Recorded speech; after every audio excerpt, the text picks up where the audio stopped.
अस्सलाम वालेकुम एवरीवन। मेरा नाम सुंदस है और welcome to my channel tech with Sundas. मैं डिजिटल सिस्टम और वेब टेक्नोलॉजी फील्ड की स्टूडेंट हूँ और इस चैनल का पर्पस ये है कि मैं अपनी डिग्री के इम्पॉर्टेंट टॉपिक्स को सिंपल और क्लियर वे में एक्सप्लेन करूँ। इस चैनल पर आपको arts and graphics, arts and computer graphics, database concepts, introduction to software, software project management और DSWT फील्ड के बहुत से टेक्निकल टॉपिक्स मिलेंगे। मेरा गोल ये है कि स्टूडेंट्स को मुश्किल चीज़ें आसान ज़ुबान में समझ आएं, उनकी लर्निंग इम्प्रूव हो और इस फील्ड के बारे में क्लियर अंडरस्टैंडिंग मिले। अगर आप DSWT या कंप्यूटर साइंस रिलेटेड फील्ड से बिलोंग करते हैं तो ये चैनल आपके लिए बहुत हेल्पफुल होगा। सब्सक्राइब करें ताकि हम मिलकर इस फील्ड को एक्सप्लोर कर सकें। Thank you.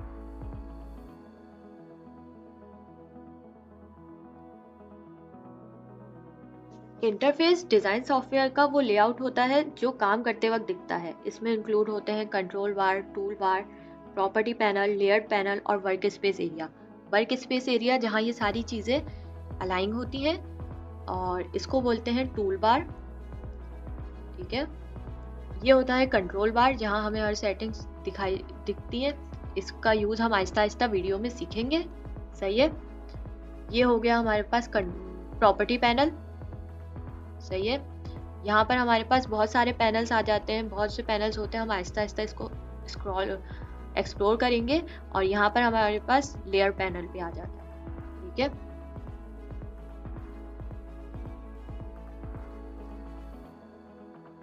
सबसे पहले आप फाइल सेव कर लेंगे। मैंने ये फाइल डेस्कटॉप पे सेव कर ली है। सेव एज पे जाके आप सेव कर सकते हैं। इसका ऑप्शन आपके पास तब आएगा जब आप आर्टबोर्ड बना लेंगे। ये जो वाइट कलर का पेपर दिख रहा है इसको ये एक पेजेस की तरह काम करता है और इसको आर्टबोर्ड कहते हैं। बाकी ठीक है। सॉफ्टवेयर में work space arrangement of tools and panels को कहते हैं। सॉफ्टवेयर इसको अच्छे से कस्टमाइज करने से वर्क फ्लो इम्प्रूव होता है क्योंकि टूल्स सामने विजिबल होते हैं, सर्चिंग टाइम रिड्यूस होता है। सही है।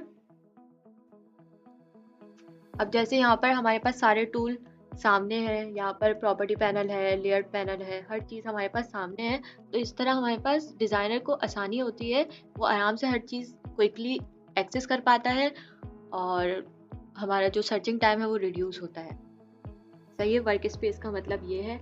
अब हम आर्टबोर्ड पे आ जाते हैं। आर्टबोर्ड डिफाइन करता है वर्किंग एरिया को एक डिज़ाइन फाइल में। जैसे कि ये इंटरफेस है, लेआउट हमें दिख रहा है। अब यहाँ पर ये आर्टबोर्ड कहलाएगा। ये जो व्हाइट कलर का पेज है इसको एज अ पेज भी कह सकते हैं। एक ही फाइल में हम मल्टीपल आर्टबोर्ड भी ऐड कर सकते हैं। ये भी अभी मैं आपको करके दिखा दूंगी। सही है। और ये हेल्पफुल होता है क्योंकि हम इसमें एक फाइल में मल्टीपल साइज के पेजेस भी डाल सकते हैं। सही है, ऐड कर सकते हैं एक साथ। ये इजी टू मैनेज होता है। इस तरह हम आराम से अपना काम कर लेते हैं। ये आर्टबोर्ड का फायदा होता है। आर्टबोर्ड हम किस तरह लाते हैं? फाइल पे गए, न्यू पे गए या तो कंट्रोल एन पे भी जाके हम आर्टबोर्ड ऐड कर सकते हैं। सही है। इसमें हमारे पास बहुत से ऑप्शंस होते हैं, हमें कौन सा आर्टबोर्ड चाहिए।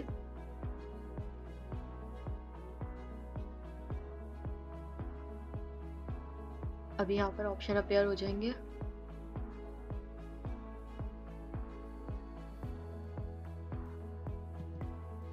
इसमें अभी न्यू आर्टबोर्ड का ऑप्शन नहीं आ रहा है। वैसे अगर हम करते तो न्यू डॉक्यूमेंट एक फाइल नहीं बन जाती और फिर उसमें हम मल्टीपल आर्टबोर्ड ऐड कर देते।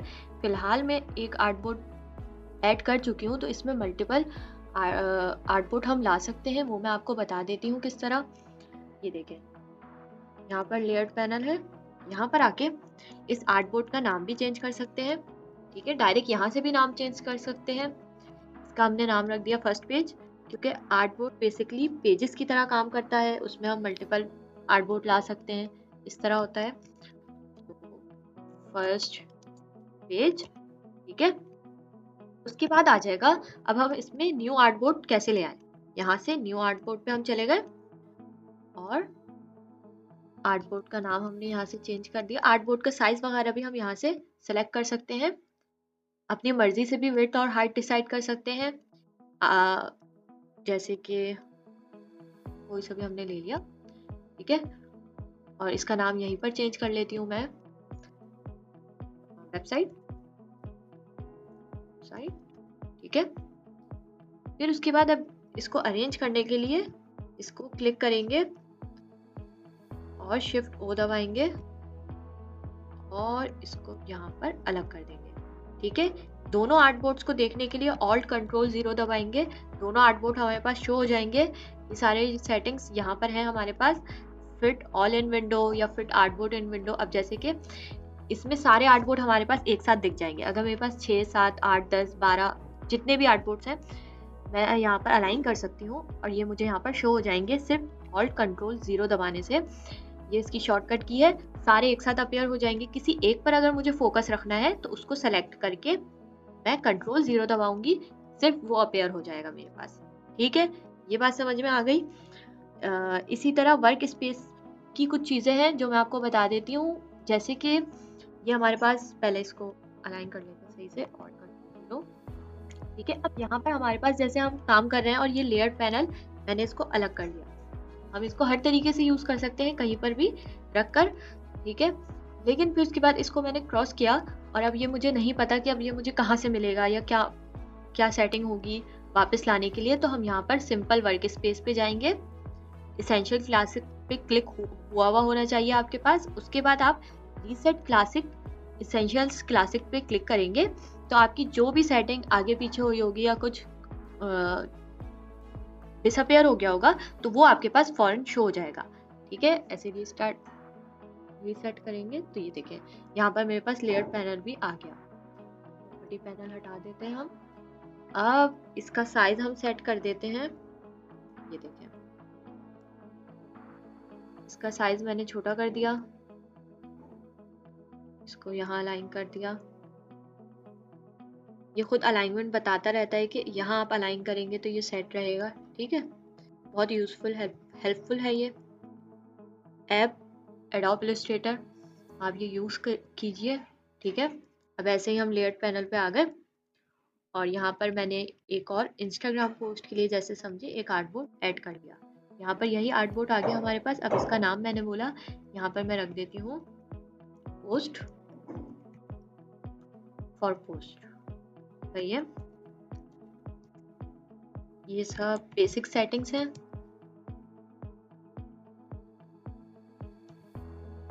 ये हमने कर दिया। अच्छा, ये आर्ट्स एंड ग्राफिक के तो हमारे पास टोटल 5 यूनिट्स होंगे, ठीक है, जिसमें हम तकरीबन बेसिक्स चीज़ें सीख लेंगे और फिर उसके बाद फिलहाल हमारा यूनिट 1 चल रहा है तो यूनिट 1 में हमारा फोकस होगा कि हम इंटरफेस, वर्क स्पेस, इन सब चीज़ों के बारे में, इंटरफेस, आर्टबोर्ड और वर्क स्पेस पर हमारा फोकस होगा यूनिट 1 में। और जैसे जैसे अगले यूनिट पर हम जाते रहेंगे उसका जो टॉपिक है मैं आपको बता दूंगी, सही है।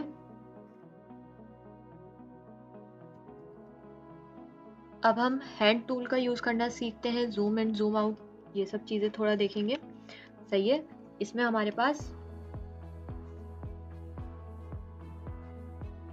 हमारे पास यूज़र आर्टबोर्ड को नेविगेट कर सकता है जूम टूल के थ्रू, हैंड टूल के थ्रू और आउटबोर्ड पे भी क्लिक करके, ठीक है। प्रॉपर ऑर्गेनाइजेशन करने से डिज़ाइन क्लीन होता है, फाइंड करना आसान हो जाता है, मिस्टेक्स कम होती हैं। तो हम ये चीज़ अब करते हैं और सीखते हैं। जैसे कि यहाँ पर हमारे पास नॉर्मली आप किसी भी टूल को टच करेंगे तो वो अपना यूजेज भी बता देगा कि मतलब उस टूल को हम किस तरह यूज़ कर सकते हैं। बाकी ओवरऑल हम यहाँ पर देख लेते हैं कि यहाँ पर हमने हैंड टूल सेलेक्ट किया, ठीक है, और फिर उसके बाद इसको कैसे भी हम ड्रैग कर सकते हैं। अगर हम स्पेसिफिकली किसी एक आर्टबोर्ड पर हैं और सिर्फ उसी पे हमारा फोकस है, यहाँ पर हमने शिफ्ट क्लिक कर दिया, सही है, और कंट्रोल 0, सही है। ये हमारे पास एक, हम इंस्टाग्राम पोस्ट पे आ गए कि हाँ हम यहाँ पर पोस्ट अपनी रेडी कर रहे हैं। फिर उसके बाद वापस मुझे फर्स्ट पेज वाली आर्टबोर्ड पे जाना है तो यहाँ पर हम हैंड टूल यूज़ करके देख लेते हैं। हैंड टूल के लिए आप एच दबाओ, हैंड टूल हमारे पास क्लिक हो जाएगा, ठीक है। और यहाँ पर ये, ठीक है, ये इसका यूज है। हम इस तरह यूज कर सकते हैं। किसी भी आर्ट बोर्ड पर जा सकते हैं हैंड टूल के through, zoom in zoom out कर सकते हैं कंट्रोल माइनस करके, ठीक है। यहाँ से ये जूम आउट हो जाएगा और इसको ऐसे बीच में ले आए, ठीक है। इसी तरह एक और यहाँ पर हमारे पास लेयर पैनल होता है, ठीक है। जब हम इसको और ज़्यादा एक्सप्लोर करेंगे तो यहाँ पर हम लेयर पैनल भी यूज़ कर सकते हैं। जैसे आर्ट बोर्ड है, इसकी लेयर भी हम जैसे ये ऊपर ले गए और ये बाद में ले आए। इसका हमें यूज़ आगे जाके पता चलेगा। अब जैसे मुझे कोई एक आर्ट बोर्ड ऊपर रखना है और एक नीचे रखना है तो वो भी हमारे लिए फ़ायदेमंद होगा, ठीक है। इसका यूज़ भी आगे जाके देख लेंगे। अब हम आते हैं अगले उसकी तरफ कि ये तीनों चीज़ें एक साथ हमारे पास जब यूज़ होंगी तो इसका क्या क्या इफेक्ट होगा इसका हमारे ऊपर। इंटरफेस, वर्क स्पेस और आर्ट बोर्ड, इन तीनों का क्या टुगेदर ये अपना क्या किस तरह प्रोजेक्ट को अच्छा बनाते हैं। तो यहाँ पर हम अब देख लेते हैं कि इंटरफेस, आर्ट बोर्ड और वर्क स्पेस एक साथ मिलकर किस तरह हेल्पफुल होता है। ये जो है हेल्प करता है डिज़ाइनर की कि वो ऑर्गेनाइज्ड हो जाए, फास्ट हो जाए और एफिशिएंट रहे अपने काम के लिए।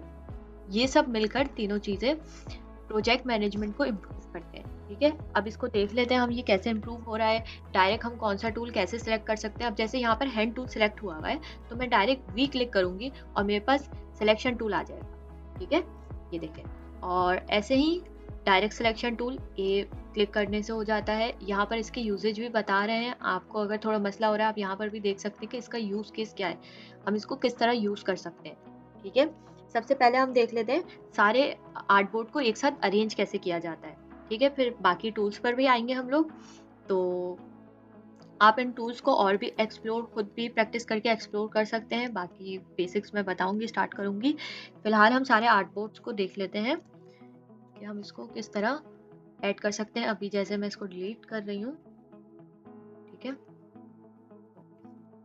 और इसको मैंने डिलीट कर दिया, इसको भी हमने डिलीट कर दिया।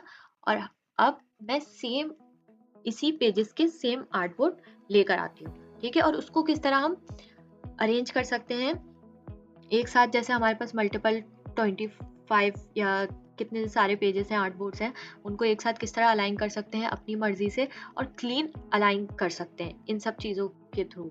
हमारे पास ये जो हर चीज़ है इससे, और क्लीन करने से वर्क और एफिशिएंट हो जाता है। ये करके देख लेते हैं। ओके, तो यहाँ पर हम पेस्ट न्यू आउटपुट पर भी जाके कर सकते हैं, डुप्लीकेट आउटपुट भी कर सकते हैं। डुप्लीकेट कर करके हम नए आउटपुट ला सकते हैं, ठीक है। देखिए यहाँ पर हमारे पास जैसे जैसे आउटपुट हम ला रहे हैं वो ऐड होता चला जा रहा है। इसका नाम हम चेंज कर सकते हैं एक एक आउटपुट पे जाके। ये देखें, पहले हम ऑल्ट कंट्रोल 0 कर देंगे, सारे आउटपुट हमारे पास आ गए। अब हम ये भी डिसाइड कर सकते हैं कि हमें आउटपुट के कॉलम कितने रखने हैं और उसको किस तरह अलाइन करना है। जैसे कि आप यहाँ देख सकते हैं, मैं यहाँ पर गई, हमारे पास रीअरेंज ऑल आउटपुट इसका ऑप्शन आ गया कि आप इसको अब एक्सेस कर सकते हैं। हमने इसको क्लिक किया और यहाँ से हमने बोल दिया भाई हमें कॉलम चाहिए, ठीक है, एंटर किया। ये इस तरह अलाइन होता है, क्लीन लग रहा है, आसानी से भी यूज हो सकता है। ये चीज़, ये फायदा है आर्ट बोर्ड का, इस तरह इसको यूज कर सकते हैं। टूल्स पे हम डायरेक्ट इस तरह स्विच कर सकते हैं। देखिए यहाँ पर इसके शॉर्टकट की भी आ रही होती है। ये पेन टूल है, डायरेक्ट सिलेक्शन टूल है, और इसमें बहुत से टूल्स हैं जिसको हम एक्सप्लोर करेंगे आहिस्ता आहिस्ता। ज़्यादातर यूज जो होते हैं वो पेन टूल होता है, डायरेक्ट सिलेक्शन टूल होता है, ये सब चीज़ें हैं। इस तरह डायरेक्ट काम करने से हमारा टाइम भी बचता है और हम बहुत से काम आसानी से कर सकते हैं। ये हमारा यूनिट 1 कंप्लीट हो गया। इस तरह इसमें हमने सीखा कि हमारा वर्क स्पेस क्या होता है, आर्ट बोर्ड किस तरह अलाइन करते हैं, कैसे यूज़ होता है, किस किस तरह हम इसको ऐड कर सकते हैं, ठीक है। और वर्क स्पेस भी देख लिया हमने, इंटरफेस भी देख लिया। अब यूनिट 2 पे हम जाएंगे तो फिर वो एडवांस होगा थोड़ा, उसमें और नई चीज़ें सीखेंगे, उसमें हम पेन टूल वगैरह यूज़ करेंगे। तो फिर अब मिलते हैं हम लोग नेक्स्ट वीडियो में। शुक्रिया दोस्तों वीडियो देखने के लिए। उम्मीद है आर्ट्स एंड ग्राफिक का unit 1 interface, artboard and work space आपको क्लियरली समझ आ गया होगा। अगले यूनिट में हम और एडवांस टूल्स सीखेंगे। अगर वीडियो पसंद आए तो लाइक, सब्सक्राइब और शेयर ज़रूर करें। कमेंट में बताइए कि नेक्स्ट आप क्या सीखना चाहते हैं। मिलते हैं नेक्स्ट क्लास में। अल्लाह हाफ़िज़।